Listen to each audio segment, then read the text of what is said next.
The Five Gospels is a 550-page book containing translations of the Gospels of Matthew, Mark, Luke, and John.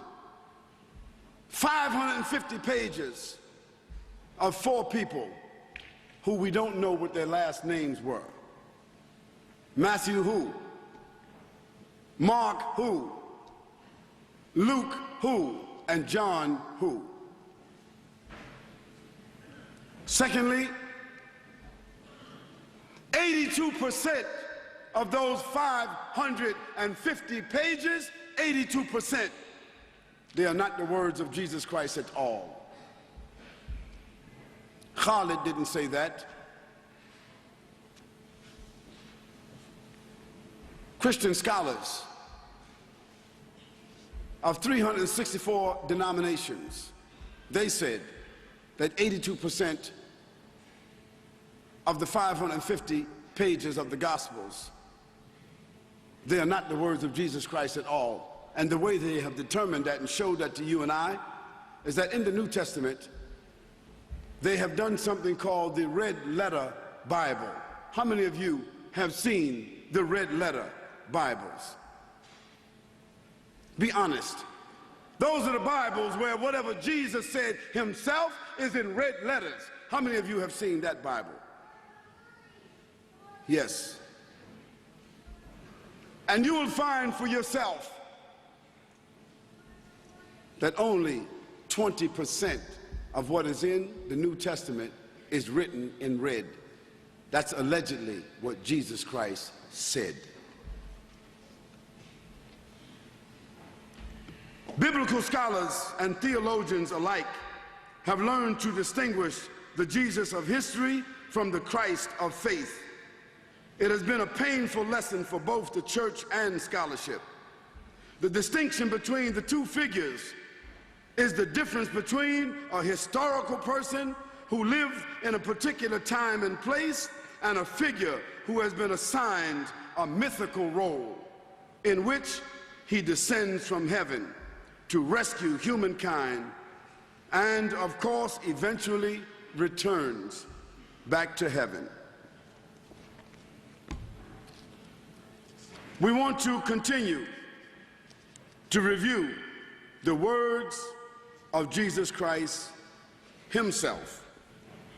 Jesus Christ said, "And this is the life eternal, that they may know you, the only true God, and Jesus Christ, whom you have sent." John 17:3.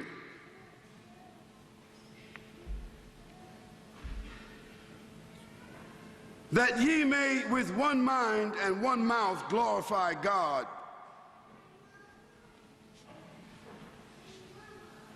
And Jesus Christ said in John 20:17 to a woman, "I ascend unto my Father and your Father, and to my God and your God." So by Jesus Christ's words, he's a prophet of Nazareth. He's a prophet of God. He's a man that eats and drinks. He's a man sent by God. He is the Son of Man. Man meaning human. He's the son of a woman, Mary, who was pure and untouched, chosen by God to have a son through phenomenal birth. Now we want to examine a totally different view of Jesus as taught and represented by St. Paul, the father of the modern church. In doing so, we will talk about the new covenant, the New Testament, and what has inevitably become a new religion built around a new Christ and a new Jesus. Now let's make reference to Paul himself. By his own admission, Paul said that I was on my way, traveling on the road to Damascus. That's what Paul said. Now, when he was on that road traveling to Damascus, what was he doing? Paul said, I was on a mission to capture or to kill or trap Christians, because Paul, or at that time his name was Saul of Tarsus.